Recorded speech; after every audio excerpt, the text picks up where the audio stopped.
we explain how the tango started in the slums and went on to conquer the world. No doubt you've seen a tango in the movies, or maybe even danced one yourself. These days, it's one of the most popular dances in the world, celebrated for its fire and its passion. But where does the tango actually come from? The La Plata River is the natural border between Argentina and Uruguay. In the 19th century, as part of a development program, immigrants flocked there from all different countries and cultures.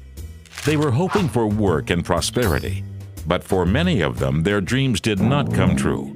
Instead, they had to live with crime, prostitution, and homesickness. So, the people turned to music and dancing to distract them from their disappointment. In the music halls of the slums, African and South American styles blended together with European influences like the polka and the waltz.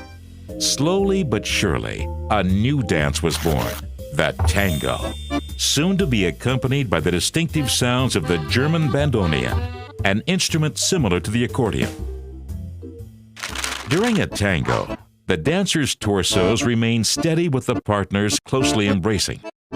The woman feels the man's movements and follows them, taking steps that alternate between long and smooth and short and snappy. The dance expresses nostalgia and melancholy, colored by sensual passion. Since the many immigrants by the La Plata River included relatively few women, the men practiced dancing amongst themselves in order to impress the ladies later with their moves. The conservative upper class of the 19th century rejected the dance as wild and scandalous.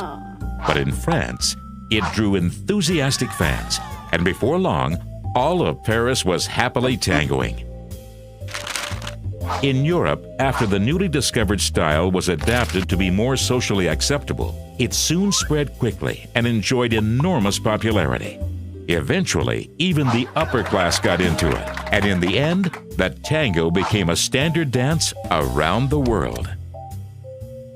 Today, there are many variations of the tango, but they all share a common spirit of sensuality and passion.